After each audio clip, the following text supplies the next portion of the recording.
Hello, Merry Meet. So today I want to review a book. The book I want to review is Candle Magic, A Witch's Guide to Spells and Rituals by Lucya Starza. Pretty sure it's Starza. It's one of the Pagan Portal books, which is a series of cheap, small books about various pagan topics. This time it's candle magic. And really, when people ask me what type of magic is best for beginners, I almost always say candle magic because it can be done as easily as just lighting a candle and saying a prayer over it. But at the same time, it is one that has unlimited potential for expanding on that concept. You can include color correspondences, or you can include herbs or oils to anoint the candle, times of day. You can basically get in all of the various correspondences a little by little, while it is a very, very easy practice to get started with. And most people have a few candles and a candle holder of some sort at home, so it's also a type of magic that anybody can do with whatever materials they have available. And this is a neat little guidebook to get started. So let's look at the contents.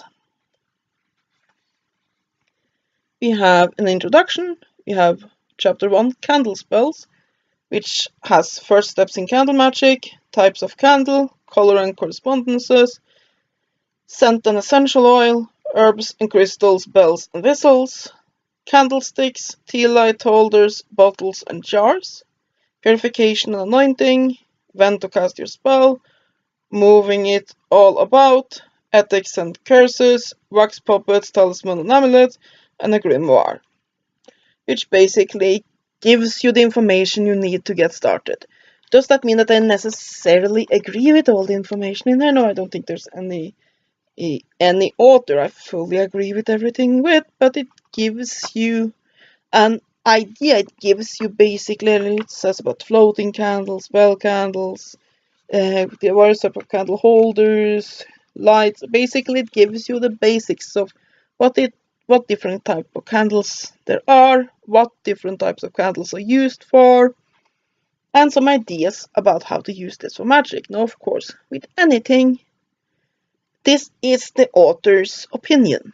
So should be easy enough for you to decide, for example, that it's unpractical for you to follow the idea of what time of day to practice magic, because your job or family life is such that you just have to get it done when you by chance have a moment alone. And that is completely fine. Basically, the more correspondences you add into it, the stronger your spells will be. But not having those planetary correspondences doesn't mean that your magic will not be effective. So yeah, then you have chapter 2, Ceremonies and Rituals, which has the basic ritual, altars and altar candles, circle casting, candle ritual to send healing, outdoor candles, candles for seasonal celebrations, devotional candles, and sacred and eternal flames, which basically goes a little bit more into the more pagan aspects of it, and some about ritual magic, but for the most part it's when you get in the religious part of it, because you can practice candle magic with no religious aim to it. It's just basically something to focus your mind on while working magic. It's a way to send your will into the universe. But with these topics, it's basically how does candles play a part in religious ritual. And then we have 3. We have meditation, divination, and psychic sight. We have meditation, divination, and oracles, using a candle or incense, psychic sight. We have chapter 4, history, candlery and safety, candlery, candle safety, and history of candle making. Basically a little bit about candle making and also the history of the use of candle, both magically and mundane, which is an interesting little chapter to have there. Then you have references on bibliography and about the author. So, it's basically I sort of like this idea for a book. It has a narrow focus, so it's not trying to teach you everything about paganism, for example.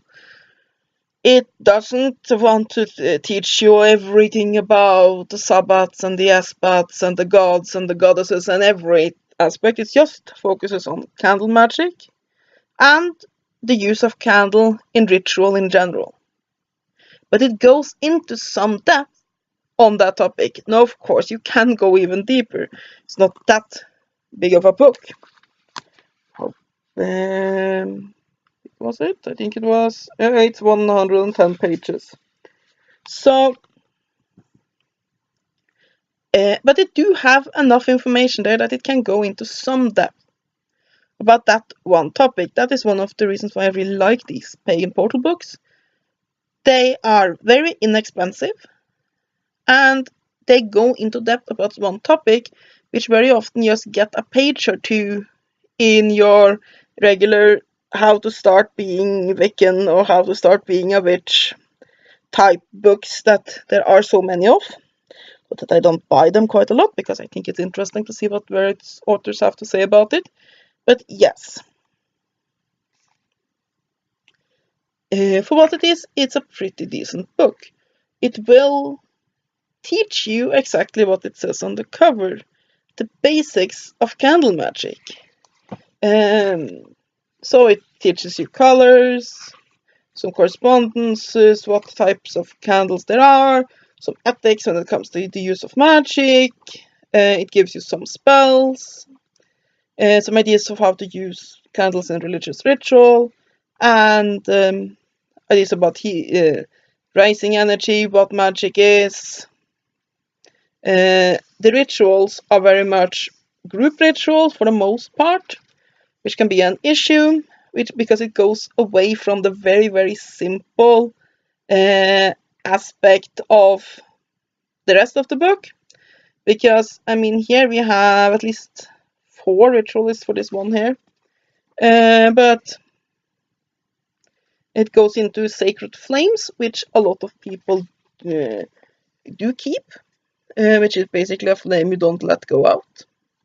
It talks about, and some do it in a more home-safe way, in that you have a candle that you light every time you do a ritual, and when that candle is burned down, you use a bit of the wax from that, or basically the leftover wax from that, and add more wax to make a new candle, so you basically have an eternal candle there. Basically for your altar fire, it goes into that. It goes into a little bit about the history of candle making and how it was used, and how it also was used in witchcraft. Basically, it's a pretty good book. It's a book that I could say to someone that, yeah, you want a simple system for working magic, you can pick up this one, and it will go into some depth about candle magic, and it basically read this one, you can practice what's in here, you can do simple spells. So yeah, although this is a pretty decent book, I like it. I don't agree with everything the author has to say, and it's definitely have a pagan tint to it. While it is focusing on the magic part, it has a religious neo-pagan bent to it, but you might expect that from a series called Pagan Portals. So yeah, it's a decent book. I also like the cover. I think it's very clean and stylish. So yeah, that is my review of Pagan Portals Candle Magic, A Witch's Guide to Spells and Rituals by Lucya Starza. I'll give it 8 out of 10. It is a good start for using candle magic. So yeah, if you're very used to candle magic and know a lot of this from before, this book won't give you a lot of new information. It's definitely for beginners. But for what it is, it's quite good. So yeah, I hope you have enjoyed this review. Have a great day, and blessed be.